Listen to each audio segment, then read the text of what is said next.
হরে কৃষ্ণ। বন্ধুরা সবাই কেমন আছেন? আশা করি আপনারা সবাই ভালো আছেন। আমি অনেক ভালো আছি। আজকে আমি এসেছি এটা গোবিন্দগঞ্জ ঘোড়াঘাট করতোয়া মন্দিরে, করতোয়া কালী মন্দির। করতোয়া নদীর পাশে এই মন্দির। এখানে অনেক অনেক মন্দির আছে, মন্দিরের ভিতরে মন্দির।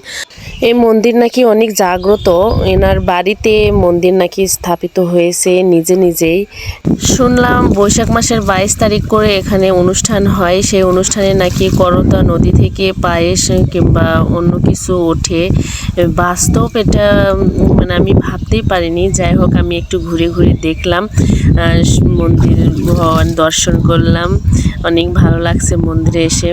আর মন্দিরে গেলে অনেক শান্তি লাগে, যা শান্তি কোনো কোথাও খুঁজে পাওয়া যায় না। এত শান্তি লাগে যে মন্দির থেকে যেন বের হতেই মন চায় না। এখানে অনেকগুলো মন্দির আছে, তাই আমি একটু ঘুরে ঘুরে আপনাদের দেখাবো। এখানে কালী মা এখানে পূজা হচ্ছে, আর আমি একটু উপরে গিয়ে দেখাবো। রাধা মাধব, কালী মার সঙ্গে রাধা মাধব আছে, আমি পরে দেখাচ্ছি। আগে উপরে গিয়ে মন্দিরগুলো আপনাদের ঘুরে ঘুরে দেখাবো। এটা উপরতলায় আছে, মন্দিরেরও উপরতলায়।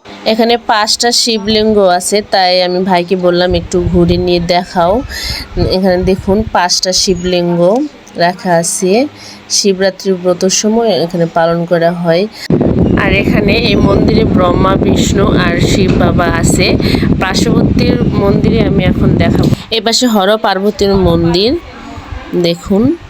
তারপর যাব পাশের মন্দিরে। পাশের মন্দিরে আছে লক্ষ্মী নারায়ণ মন্দির, একটু প্রণাম করে নিলাম। তারপর চলুন রাধা মাধবের রাসলীলার মন্দির আছে এখানে। তারপর আর একটা মন্দির পাশে আছে শিব বাবা, হর হর মহাদেব, সবাই দর্শন করুন। আর এই পুরোটা জুড়ে মন্দির, এগুলো সব মন্দির পুরোটা জুড়ে। আর ওই পাশে আছে কক্ষ, আর নিচে হচ্ছে পূজা। এখন আমরা পূজা দেখতে যাব। পূজা শুরু হয়ে গেছে, আর আমরা এমন সময় গিয়েছিলাম ভালো একটা সময় নিয়ে যে আমরা পূজা দেখতে পারলাম। আর পূজা দর্শন করার সঙ্গে সঙ্গে আমরা ভগবানের একটা অন্যরকম রূপ দেখতে পারলাম, যেটা আমি কোনোদিন দেখিনি। সেটা আমার দেখার দর্শন হয়েছে। আমি নিজেকে মনে করি অনেক অনেক অনেক ভাগ্যবান, কারণ ভগবানের এইরকম একটা দর্শন সহজে কেউ পায় না। আমি পেয়ে গেছি। আর প্রথম গিয়েছিলাম, তাই আমি বুঝতে পারিনি এই নিয়মটা কেন করে। হয়তো ভগবানের একটা নিয়ম, যা এটা পালন করতে হয় আর কি। ভগবানের এটা একটা ইশারা, তাই আমরা এটা আশীর্বাদ অনুসারে গ্রহণ করলাম। আমরা সবাই আশীর্বাদ নেওয়ার জন্য সবাই ভিড় জমাচ্ছে এখানে। মার কাছে এসেও বাবা, উনি হচ্ছে এখানে দুলাল ঠাকুর বলে, মানে মন্দিরের প্রতিষ্ঠাতা দুলাল ঠাকুর। উনি মাকে অনেক অনেক ভালোবাসেন, বিধায় মা ওনার ঘরে এসেছে আর সবাইকে আশীর্বাদ করে দিচ্ছে উনি। আমি জানতাম না যে ভিতরে এরকম একটা সুযোগ পেলে আমি মায়ের কাছে দর্শন করতে পারবো। যাই হোক, পরবর্তীতে আমি চেষ্টা করব মায়ের দর্শন এভাবে নেওয়ার জন্য।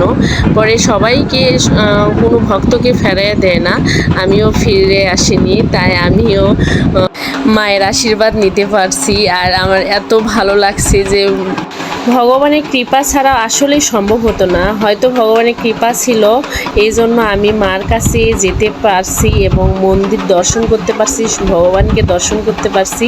এটা আমার অনেক শান্তি লাগছে। এখানে রাধা মাধব আছে, আর উনি এখানে ভর উঠেছে, মানে এটাকে বলে ভর, মানে ভরেতে সবাইকে আশীর্বাদ করেন উনি, সবাইকে আশীর্বাদ করছেন। আমিও আশীর্বাদ পাইছি। এখন আমরা প্রসাদ গ্রহণ করব। আর সবাই একবার করে বলি, মহাপ্রসাদ কি জয়।